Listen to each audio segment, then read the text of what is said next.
democratic process. We are not trying to steal the credit of the revolution. We are here for unconditional support to people inside Syria, said Adib Shishakli, one of the organizations of the conference held in Antalya on Turkey's Mediterranean coast. This is the first seed we planted here for a bright future in Syria. In Washington, Mrs. Clinton's remarks reporters were a subtle escalation of criticism of Mr. Assad, whose ties with Iran and militant groups Hezbollah and Hamas have contributed to a history of tense relations with the United States. Mrs. Clinton stopped short of calling for him to step down, saying instead, if he is not going to lead the reform, then he needs to get out of the way. She urged the international community to adopt a united position on the Syrian crackdown, eluding the reluctance on the part of China and Russia to see action taken by the United Nations Security Council. Earlier in the day, Russia's Foreign Minister Sergei V. Lavrov repeated Russia's position against international intervention in Syria, telling Bloomberg News, "It's not in the interest of anyone to send messages to the opposition in Syria or elsewhere that if you reject all reasonable offers, we will come and help you as we did in Libya." Mr. Assad, whose family has ruled Syria for the 4 decades, has called the protest as the work of foreign conspirators and Islamic extremists bent on destroying the country and its fragile balance of ethnic groups and religious sects, as an argument that even some of its supporters say is without merit or evidence. Throughout the crisis, Mr. Assad has said to appear reasonable and willing to compromise, offering concessions even as the security forces continue to kill and arrest demonstrators. The pattern continued Thursday as the government announced the formation of a National Dialogue Committee led by Vice President Farouk al-Shara and released at least 180 prisoners as part of a recent presidential amnesty. At the same time, activists said security forces besieged a shelled civilian population center and killed scores. Lena Mansour, a lawyer working with the political prisoners, said the number of prisoners released was small compared with the 11,000 detainees held in Al-Arda prison. And Louis Hussein, a journalist activist arrested in March for talking to reporters from BBC, called the proposed dialogue condescending as long as the crackdown continued. Freedom doesn't need a dialogue, he said. Syrian forces appeared to be focusing Thursday on the restive central city of Homs and surrounding area and the southern province of Daraa, the birthplace of the uprising. Troops and tanks continued for a 5th day to assault a belt of towns around Homs, including Talibaza, Deir Mela and Al-Rastan. Shells rained down on Al-Rastan, crashing into mosque, a cemetery and the town's main bakery and popular homes, killing at least 23 people, including 3 families who died when their homes were struck, said the local coordinating committee of Syria, a group monitoring the crackdown. Create a support group that can enable us to serve the revolutionaries better, to get their demands heard by the international community, to put pressure on the international community to call for the ouster of Bashar al-Assad, for the trial of Bashar al-Assad in ICC if he continues to be so obstinate in his ways, and for facilitating the democratic transition in Syria. Chaos in Yemen drives the economy to edge of ruin. Even as Yemen's political crisis deepens, the country is on the brink of an economic collapse so dire it could take years to recover and hobble efforts to rebuild its frightened society. After 4 months of mass protests and political deadlock, Yemen, already the poorest Arab country, a place where many people have become accustomed to mere subsistence, has had its domestic oil supplies and electricity network largely cut off by hostile tribes. Gas lines now extend for miles in the capital, Sana'a, provoking fights and new protests. Electricity is available for only a few hours a day. Cooking gas and diesel for generators have also grown scarce, and with food prices rising fast, people have begun hoarding basic supplies, including water.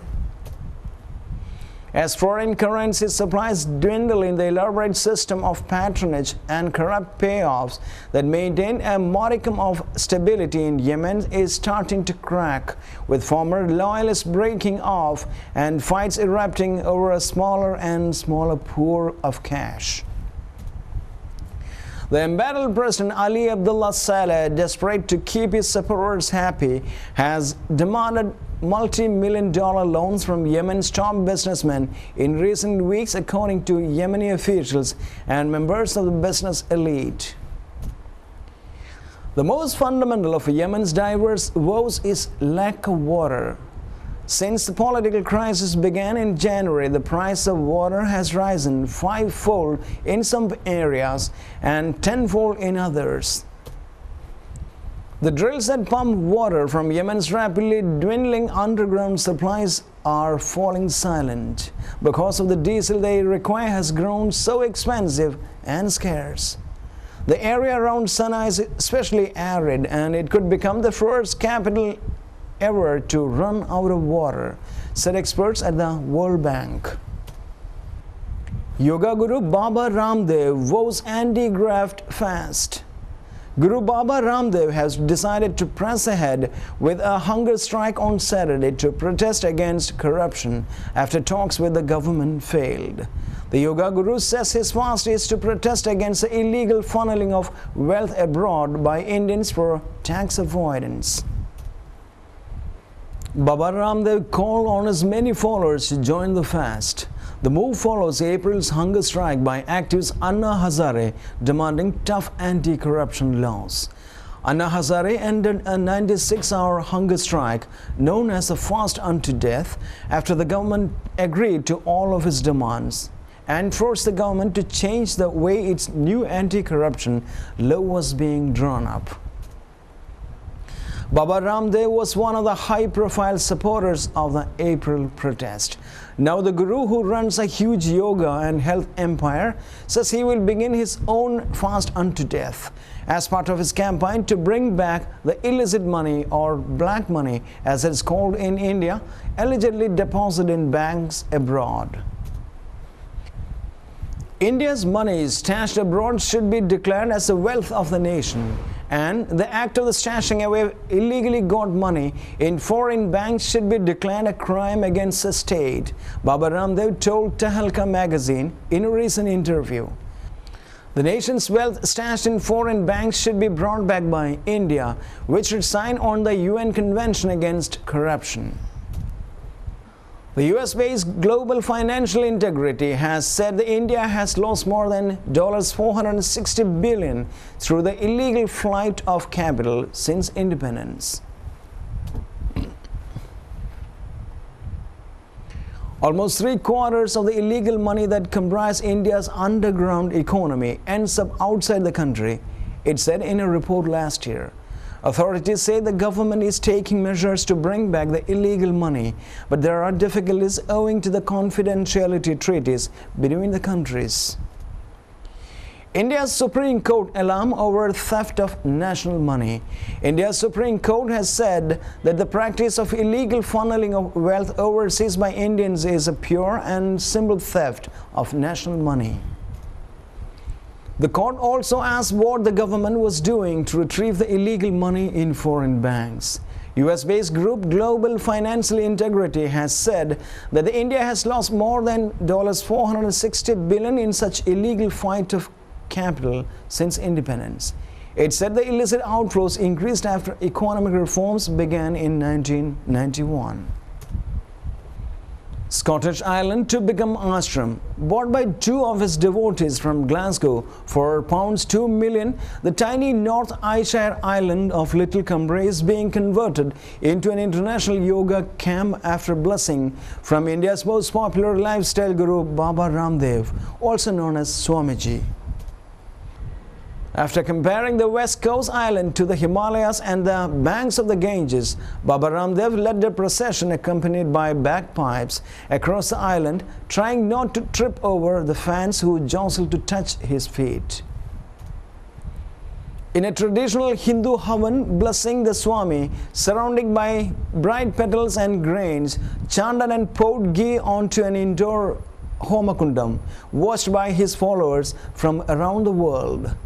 With that, Baba Ramdev officially started the transformation of the previously uninhabited 700-acre of rocky land into Peace Island.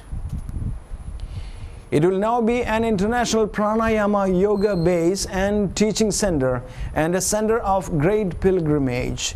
Baba Ramdev's special brand of yoga has attracted a following of 80 million worldwide. We'll move on to the business world.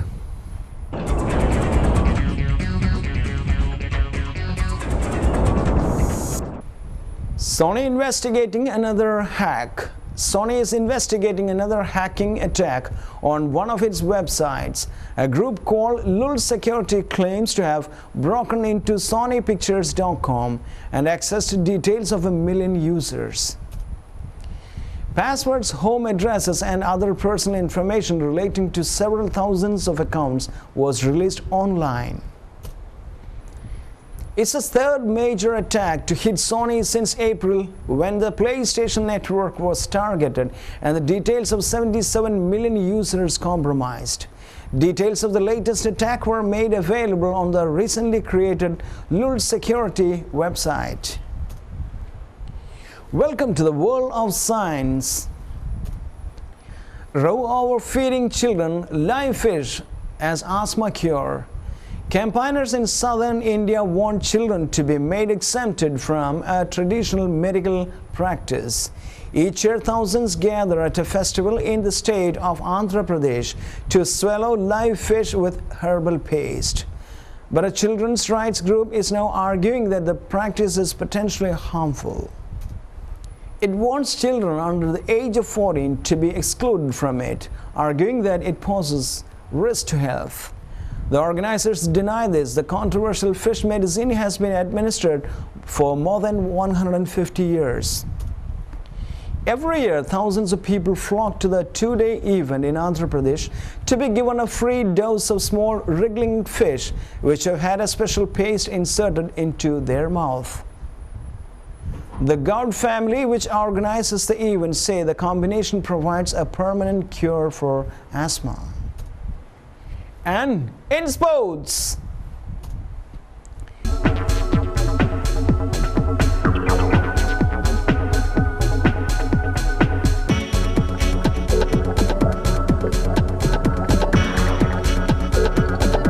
FIA reinstates Bahrain Grand Prix. The Bahrain Grand Prix will go ahead this year after the World Council of the International Automobile Federation voted to reinstate the race at a meeting in Barcelona. Following a fact-finding mission undertaken at the request of FIA President Jean Todt, FIA Vice President Carlos Garcia visited Bahrain on 31st May 2011 to assess the situation in the country, said an FIA statement. After considering all the factors and taking into consideration all stakeholders' concerns, the WMSC unanimously agreed to reinstate the Bahrain Grand Prix in the 2011 FIA Formula One World Championship. The race had been set to run as the first of the season on 13th March at Bahrain International Circuit outside Manama. But the race was cancelled due to the bloody anti-government protest in Pearl Square in downtown Manama, where most of the Formula One personnel and foreign spectators stay. Now, before we close today's bulletin of news analysis, let's have a recap of the main points. Yemen President Saleh injured in attack on palace. John Edwards, former U.S. presidential candidate, charged over campaign funds violations. Leader transcends complex politics of Turkey. Syria continues attacks on protesters while calling for dialogue. Chaos in Yemen drives economy to edge of ruin. Yoga Guru Baba Ramdev vows anti-graft fast. And there we end today's bulletin of news analysis. Be with us in the coming weeks too. Thank you.